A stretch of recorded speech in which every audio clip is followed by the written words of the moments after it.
Hi, I'm Bautista. This is Owning a Piece of America. Thank you for watching. My guest today is the Chairman and CEO of CIT, One West Bank, and has a vast knowledge of macroeconomics. Prior to joining CIT, he was the Chairman and CEO of the world's leading wealth management, capital markets, and advisory companies, Merrill Lynch. I'm talking about John Thain. I really appreciate you, John, coming all the way to East Coast and be interviewed today. Faith, I'm very, very happy to be here today. John, based on your decades of experience in the financial service sector, let me ask you, how is the regulatory environment affecting lending in the financial service sector?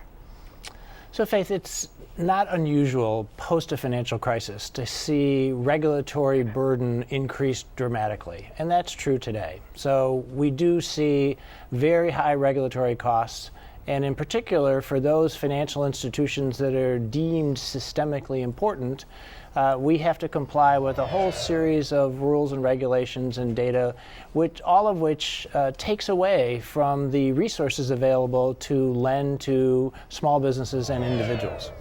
What Mr. Thain is really saying, ladies and gentlemen, is because of the over-regulatory, and this really affects us.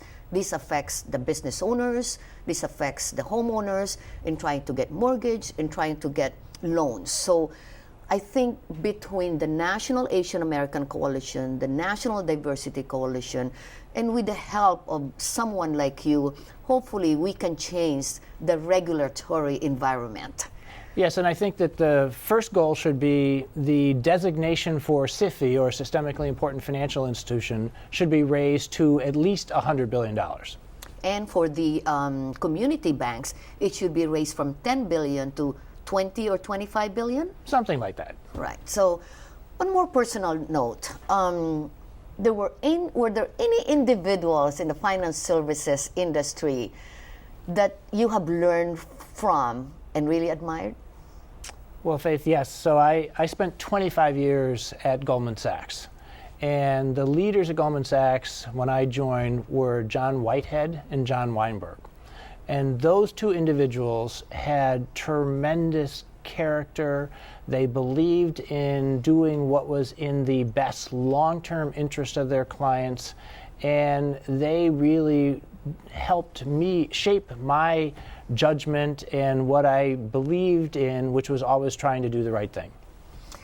You've been in the financial industry for how long, John?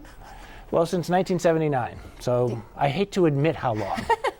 So did you do any other things aside from being in the financial industry? No, I've always been in finance. You know, you mentioned that you graduated MIT, Harvard, and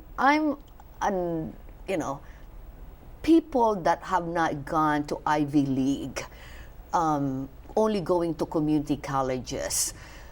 Is there really a big difference to be successful in going to big school? And compared to me, I came from a third world country. I did not really go to an Ivy League. So Faith, I grew up in the Midwest. I grew up in a small town. My town had 5,000 people in it. I went to a public high school. I actually had never heard of MIT or Harvard Business School or the New York Stock Exchange. And I think anyone in this country, and I think this is one of the great things about America, anyone in this country can aspire to become whatever it is that they want. So I never would have imagined when I was growing up that I could be the CEO of the New York Stock Exchange or the CEO of Merrill Lynch. And so the opportunity to succeed in this country is great for everyone. So this is what I always tell people. It's your perseverance, it's your dedication that will make who you are. Look at this. I have John Thain here, MIT, Harvard graduate. Faith Bautista graduated from PSBA in the Philippines, a known university, but we're talking. So there's a chance for everybody if we just work hard for it, don't you think? I absolutely agree with you. Okay, let's talk about the energy sector. I mean, what's happening right now? Well, so Faith, very low oil prices, very low natural gas prices, they're adversely impacting all of those companies that either own oil and gas assets or are part of the extraction process, so oil field service companies. And so financial institutions lend to that sector, and those companies are going to have financial difficulties. However, low energy prices, low gasoline prices, low heating oil prices helps consumers.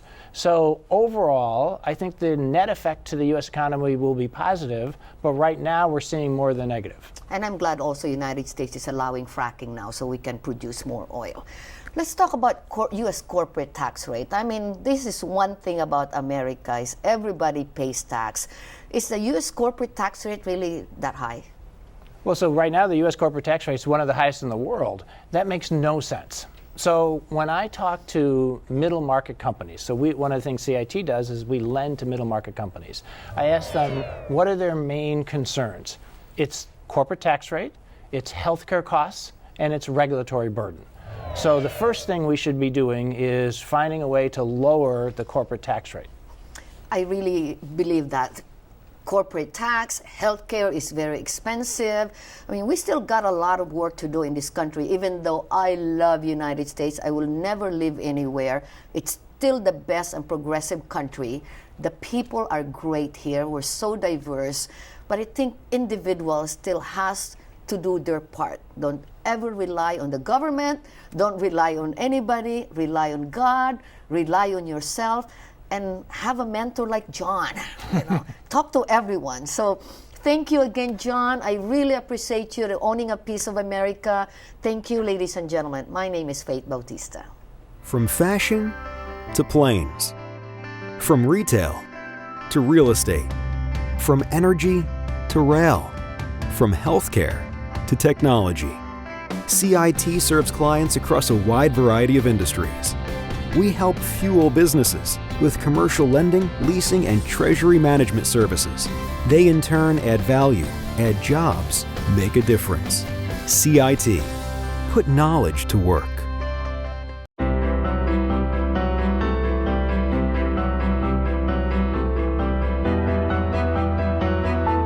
Body language can tell you all sorts of things.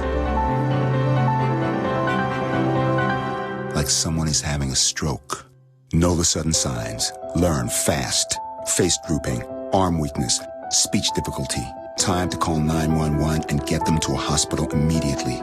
Learn the body language and spot a stroke fast. Why are homeowners talking about counselors from NAAC? Well, because through NAAC and with the help of Faith Bautista, I'm now able to have a piece of America. As a housing counselor, I will help you budget and get a clear picture of your finances. I will help you understand your credit report and help you improve your score. I will help you through your hardship and work with your lender to get a loan modification.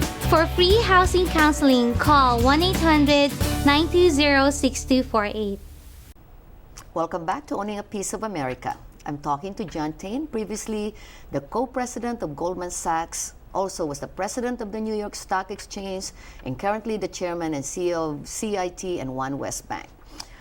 John, if you were the president, Obama, or any of the presidential candidates here, what would be your main suggestion for changes in banking that would be both profitable and helping the low moderate income?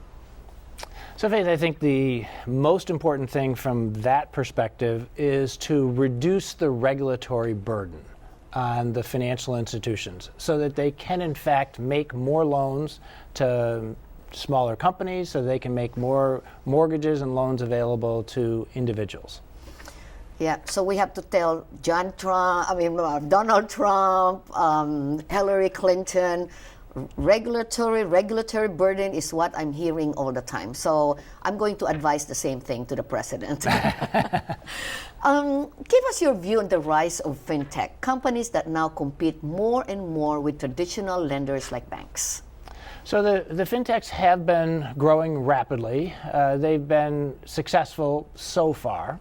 But I think that it's not clear how well they're going to do when we get into a negative part of the credit cycle. So most of the fintechs are not keeping some of the risk, and I am not at all certain that they will be as successful as they have been recently when we get into a more negative credit environment. You know, I think they're regulated by CFPB, Consumer Financial Protection Bureau Agency. Do you think they're regulated enough? Well, it's not so much the fintech companies themselves. I think one of the concerns about the CFPB regulation is what its impact is on the ability of financial institutions to lend. And so if the CFPB is overly burdensome, then again, you'll see a reduction in lending. You know, we're going to meet Director Richard Cordray, and he's a great man. I mean, CFPB to me is a great agency really protecting the consumers. But I'm also seeing on the ground, you know, from the realtors that they're always being examined. The banking industry always being examined, and they cannot concentrate on what they can do best because of the over-examination. Yeah. So it's always a question of getting the balance right, because we want regulators to protect consumers, we want the regulators to make sure the financial institutions are sound, but we don't want them to overdo it because then it is detrimental to lending and to consumers. And this is why, you know, ladies and gentlemen, when a banking industry asks questions or loan officers ask for more documents, do not blame them because what John is saying, it's really the regulatory burden. They have the checklist after checklist. So if you're frustrated, don't blame the banks, don't blame your loan officers. Really sometimes question the agency. And the good thing about CFPB, Federal Reserve, OCC, is they have a complaint center. So if there's anything of that, you can always file a complaint. So, John, you know, we talk about you retiring. I mean, you're still young to me. I think that brain of yours got to be used, especially for the underserved, the minority groups. What will you do after retirement? Well, so Faith, for at least a little while, I just want to take some time off. And so I will, in fact, spend some time in the LA community area because, as you know, I have 2 children and a granddaughter here. And I want to wait and see. And if there's opportunities for me to help the underserved communities, you should tell me how I can help. Great. I will take you up on that. John Thain of the world, or the John Thain, what are you most proud of?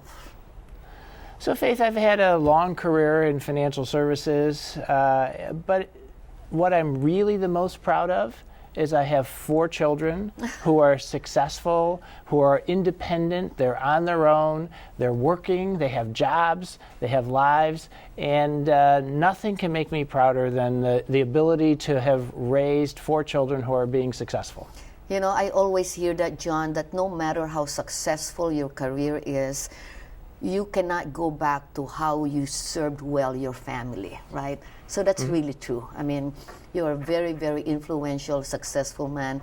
And I'm asking you this question, and it's still your family that counts. That's true. And I'm going to be married for 36 years. Oh my gosh!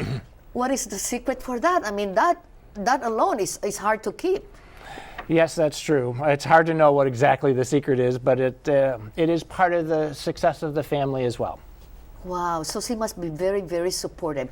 I mean, I'm a single lady, and it's hard because, you know, especially now for women, it has changed. Women are more, especially in the minority groups anyway, for the Filipino, they understand that we're now sometimes like wear the pants, you know. It has changed, but women has changed. I mean, we're not just a housewife anymore. So, I mean, kudos to your wife. She supported your career. So, and for the kids, my goodness, in 10 seconds, what's your advice to my kids? Because I also have 24 and 26 kids. You know, it's no different than what I would say to someone who started at a new job. They need to work hard. They need to always try to find how can they do things better? How can they constantly improve? They need to get along well with people. They need to work with people. They need to make sure that people like working with them. And, you know, that's really the key to success. And then the last thing is they have to have fun at what they do. There you go. It's not work. It's having fun. We all have to have a piece of America. Thank you. Thank you. Thank you, Faith. Owning a Piece of America presents Lifestyle with Asian Journal. Welcome back to Owning a Piece of America. Here is your lifestyle section brought to you by Asian Journal. My name is Annie Nepomuceno and I am the Los Angeles correspondent for Asian Journal. And right here we are to talk about this wonderful man who is a jazz pianist. Eduardo Catindig is more commonly known as Tateng Catindig in the jazz circuit of Los Angeles. Tateng has performed with some of the world's jazz players like Kevin Letao and Hubert Laws, and Tateng's father, Eddie, a saxophone great, is one of the greatest jazz players in the Philippines.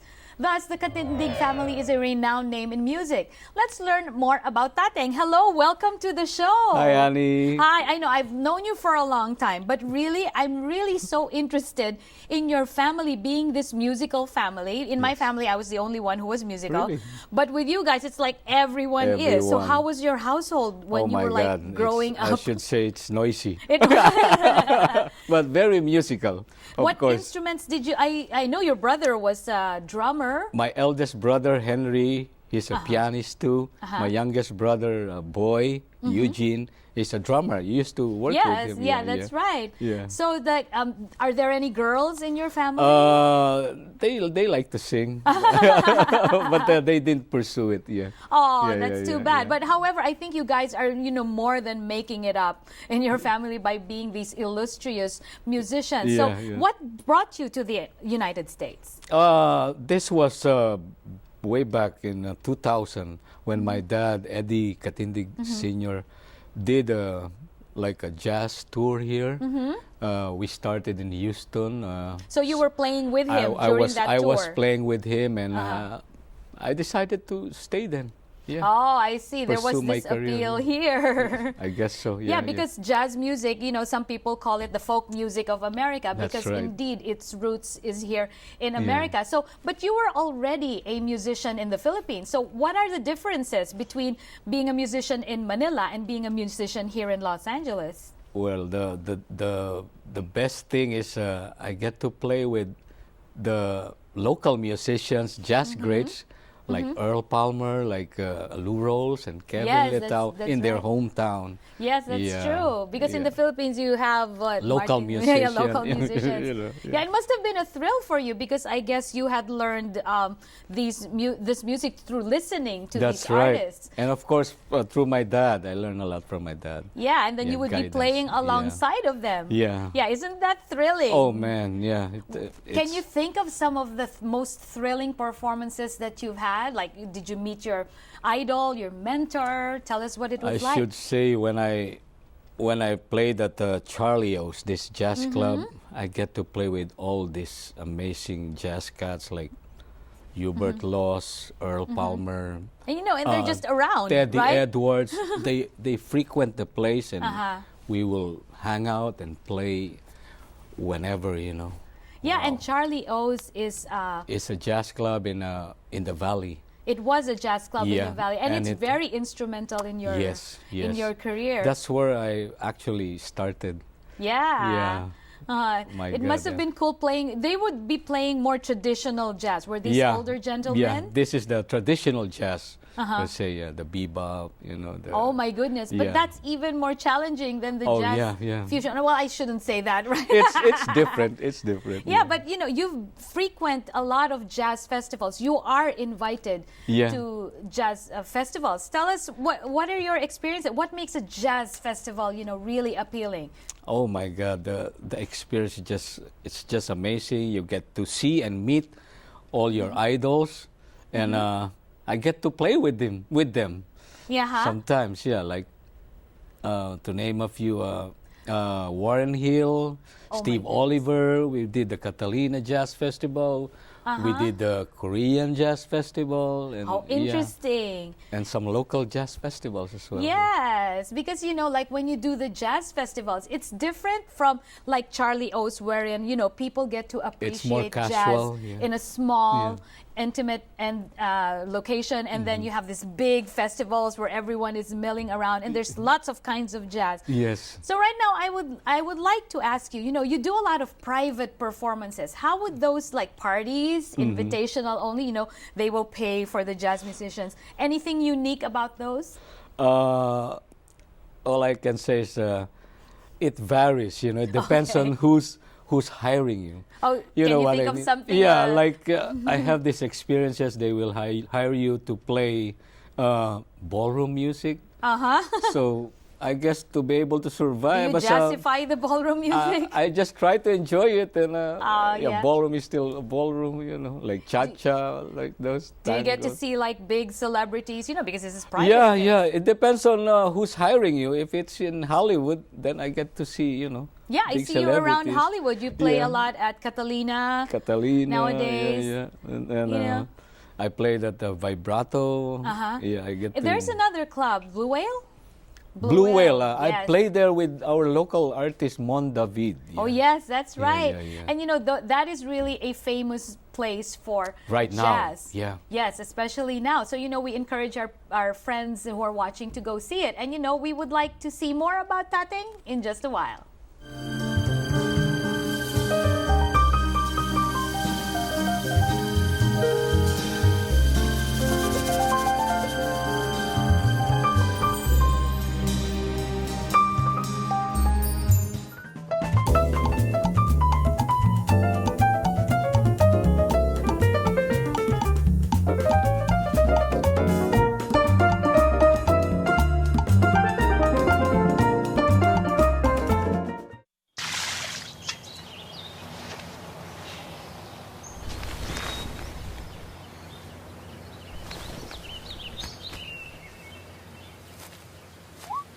Smokey just gave me a bear hug.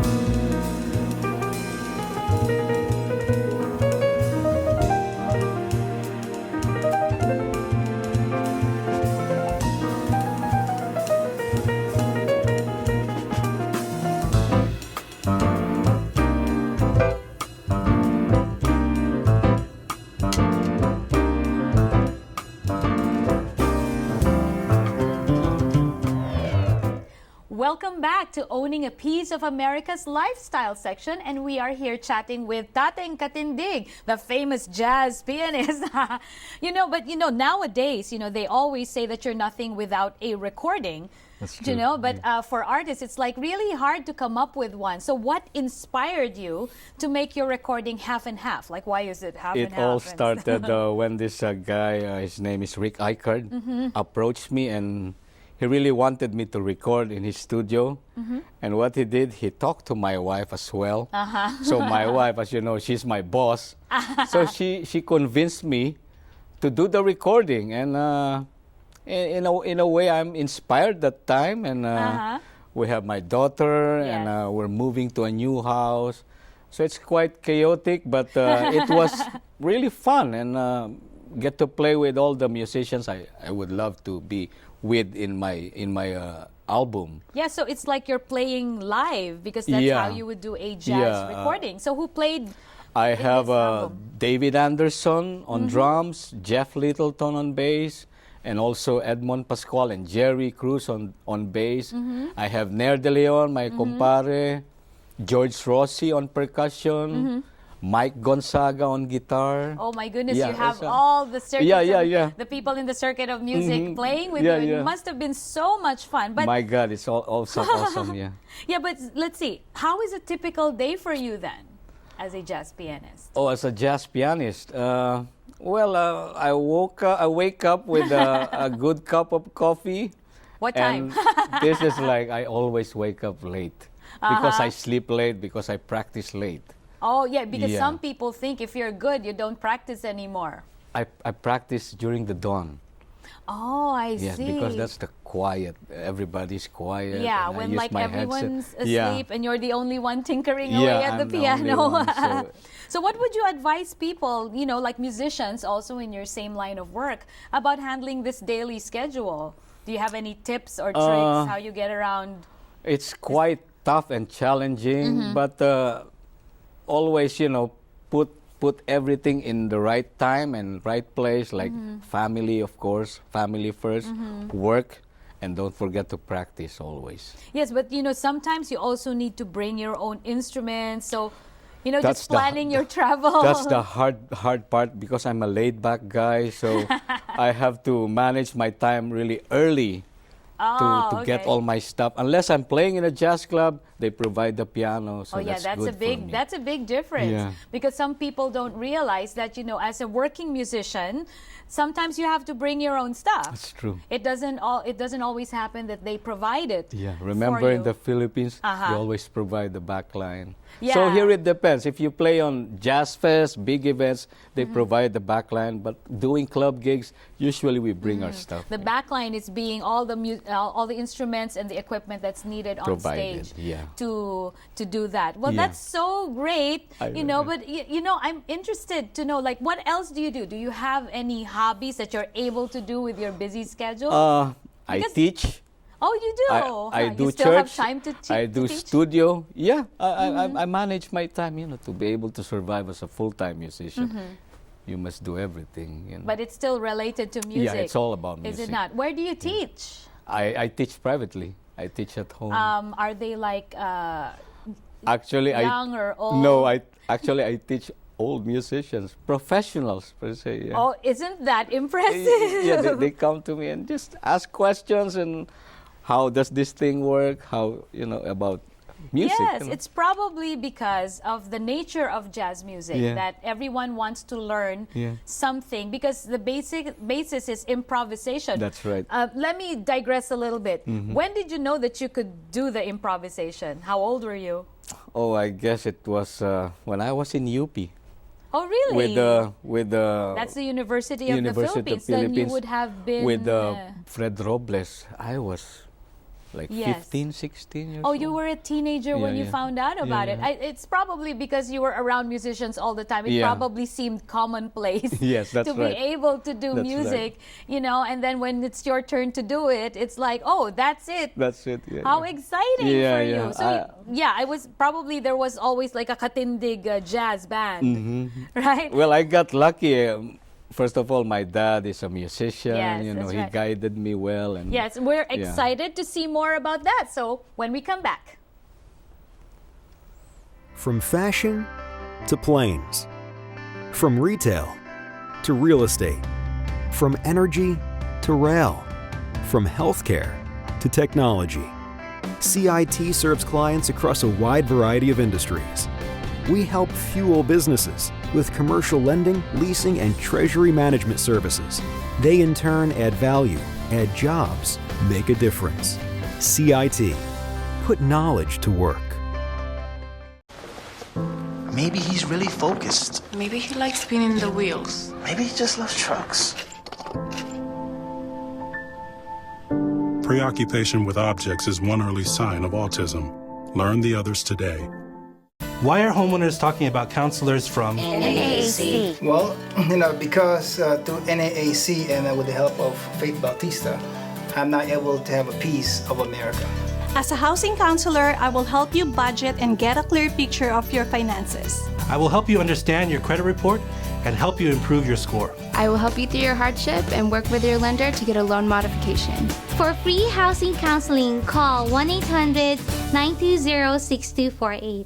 Such wonderful music come from our very talented guest, jazz pianist Tateng Katindig. Thank you so much for joining us. Thank you very much for inviting me. Yes, but I have one last question. Okay. When do you think you would have owned a piece of America?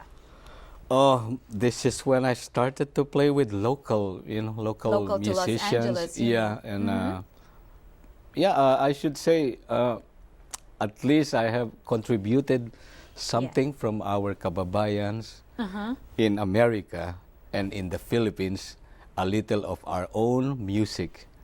Oh, that's so inspiring. And fusing, Pinoy jazz to American jazz. Well, I look forward to everything that you're going to do. Ladies and gentlemen, we've now come to the end of our show. It was great talking with Tateng. And on behalf of Faith Bautista and myself, I would like to thank you all for tuning in to Owning a Piece of America. See you next time.